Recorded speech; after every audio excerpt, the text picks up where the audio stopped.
genders, I'm interviewing my mom, Kathy Brasser. Alright. Alright, Mom. Yes. Do you consider yourself a feminist? No, but it depends kind of on the situation. Okay. The next is why or why not. So why would it depend? Because I think feminists are more radical than I am. I do believe in women's rights and things like that, but I also believe in good old-fashioned chivalry.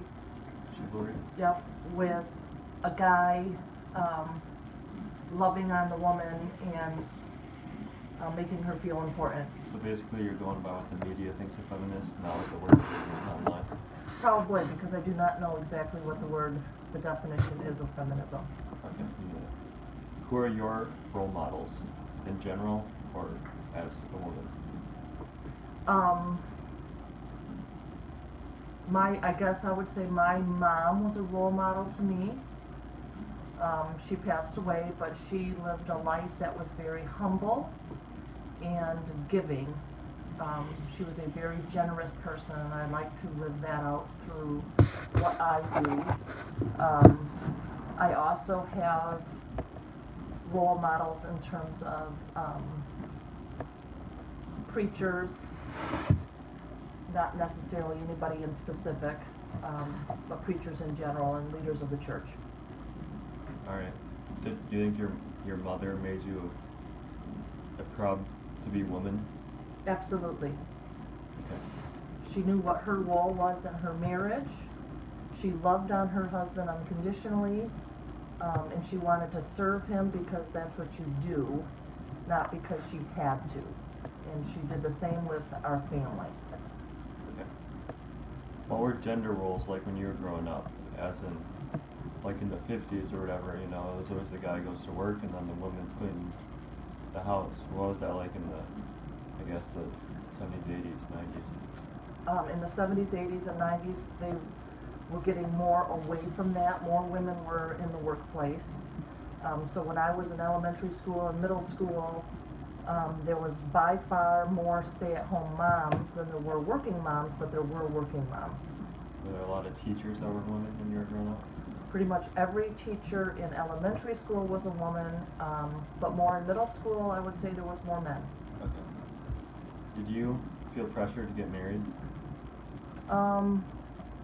In a way, yes. It was kind of the thing to do when you were 20, 21 years old. It was a big deal if you weren't dating somebody or were not thinking about getting married. How did that make you feel? A lot of pressure. Where did that mainly come from? Society or from your parents? Not necessarily my parents, but society for sure. If you didn't have a boyfriend or a girlfriend, I think there was something wrong with you. And there wasn't a lot of acceptance for just being single and who you are. Okay. What are the gender roles in your marriage like? Like, is it like dad always does stuff and you don't, or like what is your role? Like, do you do stuff and dad doesn't, or what is the role? I think in general, he goes to work and I stay home. But also, you work though at home too. It's not like you don't do anything, right? No, but I think, so what he said the other day is I manage the house. And when you have 3 kids and everybody's doing a lot of different things, you do need to have a home manager. And it just was worked out that I chose to stay home, and we were financially able to let me stay home, which is fantastic. Okay. Have you ever faced discrimination because your gender, because you're a woman? Like, have you ever not been able to do something that dad would be able to do? I don't think so, not on a professional level, or I've had many responsibilities in terms of sitting on school boards and church boards where my husband has not. So no, I don't think I've been discriminated against. Do you think if you were in dad's position about being the vice president of a hospital, do you think that would change anything if you was a woman or not? Really? Because he has a boss that's a woman, so. Yeah, I don't think so. I think Mary Free Bed and the hospitals that he's associated with do a really good job incorporating men and women. There were by far more women in his occupation when he was in school and going up through the nursing. He was one of 2 male nurses at the time in the nursing program at Penn. But that has turned around incredibly. There's a lot more male nurses now. But I think they do a good job having a good balance. What do you think makes somebody a woman, other than physical? I think their heart and their emotions. Do you think there's difference in emotions between men and women? Absolutely. I think women park on a lot of the gray areas of life, the feelies, the touchies, the love, and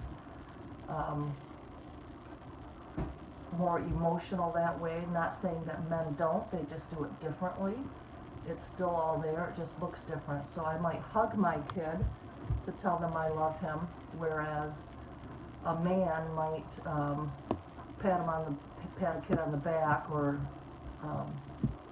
mess up his hair or something like that. Okay.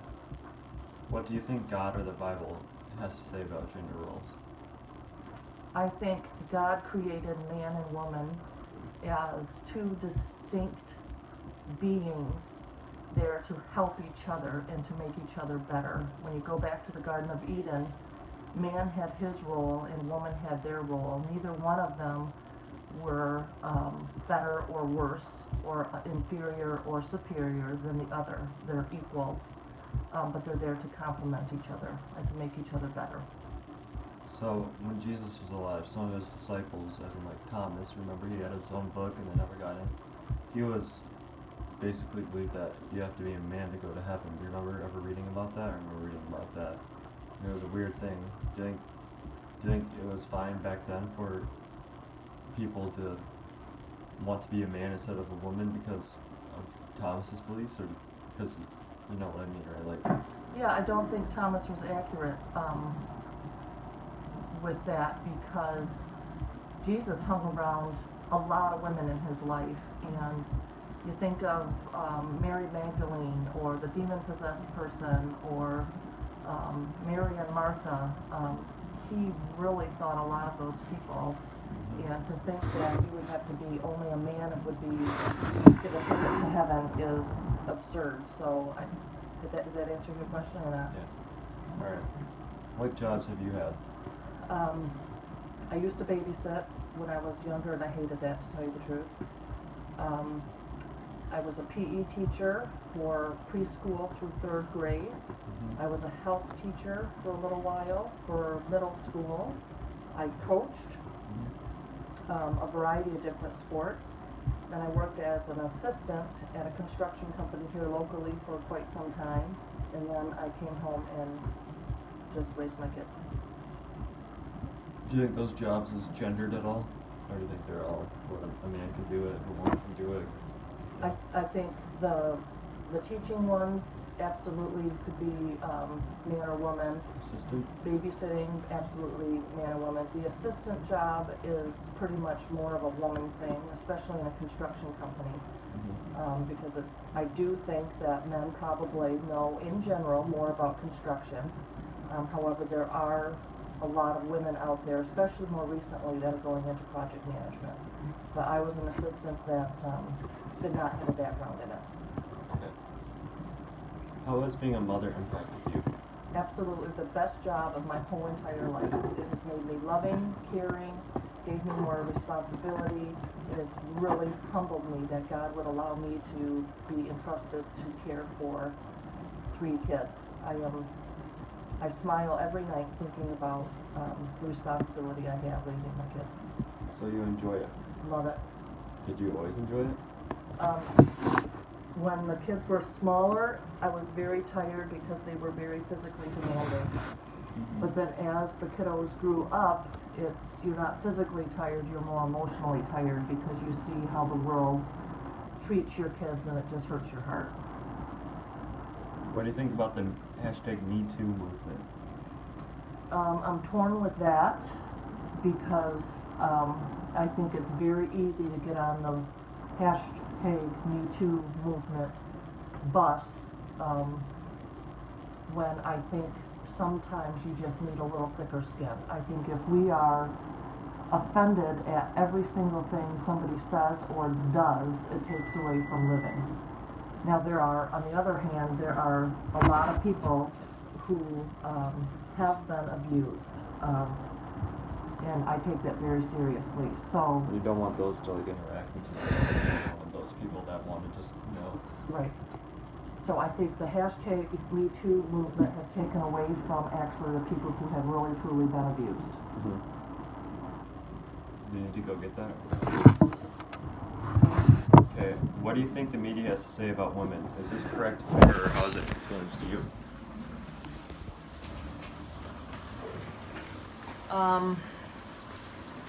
Media thoughts on women. I think Hollywood has gone overboard.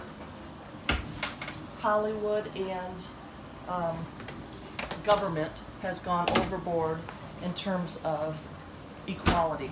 I think they're hypersensitive about everything. Okay. Is that the answer? What's your question? Yeah, no, that's the right answer. Okay. And then there's one more. What is the biggest problem facing women right now? What is their greatest strength? The biggest problem, biggest strength. Do you think the Me Too thing is one of the biggest problems? Do you think not getting paid the same amount is, or what do you think? Do you think there's not? See, I just live in such a bubble, I think, that I live in a community that women are valued. So I think their biggest problem is maybe being okay with not working or working. Being okay with their calling that God has called them to do and not think that they have to be something other. Women are, for their strengths, I think that they have so much to offer the world. And I just hope and pray that they are allowed to live out their calling. All right. Thank you, Kathy Brasser. You're welcome, Samuel James. All right.